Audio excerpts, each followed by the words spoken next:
Hello friends, good evening. কি খবৰ আপোনালোকৰ? আশা কৰোঁ সকলো ভালে আছে আৰু মোৰো ভালেই।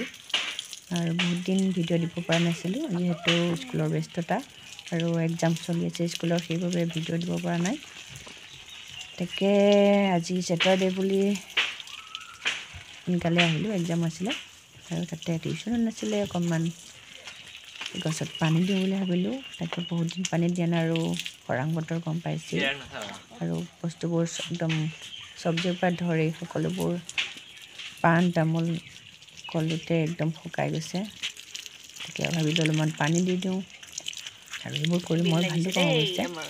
দেখিছে টাইম আজি যিহেতু ওলালে অকণমান ফটাফট চব্জিত আৰু পাণ গছত সকলোতে পানী দিছোঁ অকণমান। দেখিছে যিমানেই পানী নিদিওঁ শুকাই যায়গৈ, সদায় দিব লাগে।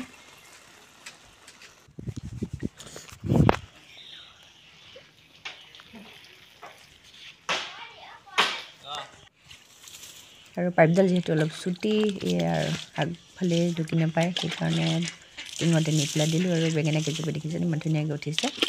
আৰু তাতে 2 বছৰ হ'ল দেই বেঙেনা জুপি, কাটি দিলোঁ, কলম দিয়া আকৌ ধুনীয়াকৈ ওলাইছে। লগতে আৰু মোৰ ফুল কেইজোপিতো অলপ পানী দি দিলোঁ। দেৰিকৈ ৰুইছিলোঁ, এতিয়া অলপমান কলি পেলাইছে, যেনে তেনে বাচি আছে আৰু ফুল কেইজোপি। বহুত যত্ন কৰি আছোঁ নাৰ্জী ফুলটো উঠাবৰ কাৰণে। এইবাৰ ফাইনেলি লগাই দিলোঁ আৰু এই চোকা টেঙা হৈ আছে। পানী দিলেহে বস্তুবোৰ লহপহকৈ বাঢ়ি আহে, শুকাই গৈছেগৈ। আনফালে এই জুপি দেখিছে আমাৰ আমলখি জুপি ধুনীয়াকৈ লাগি আছে। ঘৰতে আছে যে সেইকাৰণে ইমান খাবই মন নাযায়, কেতিয়াবাহে খাওঁ।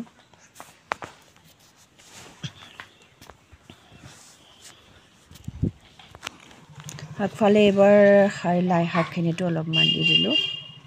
লাই শাক পালেং আছে, তাতো অলপ টিঙতে নি পেলাই দিলোঁ। এইবোৰ কৰি মই খুবেই ভাল পাওঁ, কিন্তু টাইম নাপাওঁ। টাইম নোপোৱা তাৰ মাজে মাজে টাইম উলিয়াই দিব বিচাৰোঁ।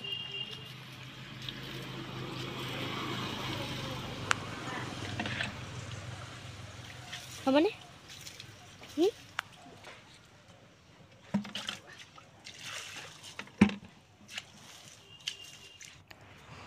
আৰু পাণ 4-5 জোপা উঠিছে, দেখিছেনে? 4-5 জোপা পাণ উঠিছে আৰু পানী খুব দিব লাগে। আৰু ঘৰৰে গৰু ছাগলীৰ সাৰবোৰ দিওঁ।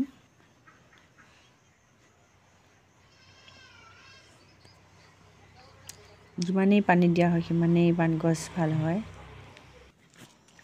আৰু আনফালে দেখিছেনে, ইয়াৰ ৰাস্তাৰ সন্মুখতে বাঁহ দুমকৈ কাটি থৈ দিছে, যিহেতু আমাৰ বাঁহ এজোপা বিক্ৰী কৰি দিছিলে অলপমান অসুবিধাৰ কাৰণে।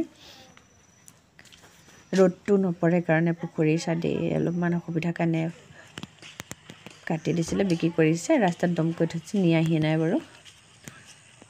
আৰু আনফালে এতিয়া আমি পথাৰলৈ গৈ আছোঁ, গৰুজনী আনিব গৈ আছোঁ মই। আৰু মানুহজনে যিহেতু কামত লাগি আছে, দেহাও গৈ আছে। বেলি লহি আছে আৰু বেলি মাৰ যাওঁ হৈছেহি আবেলি।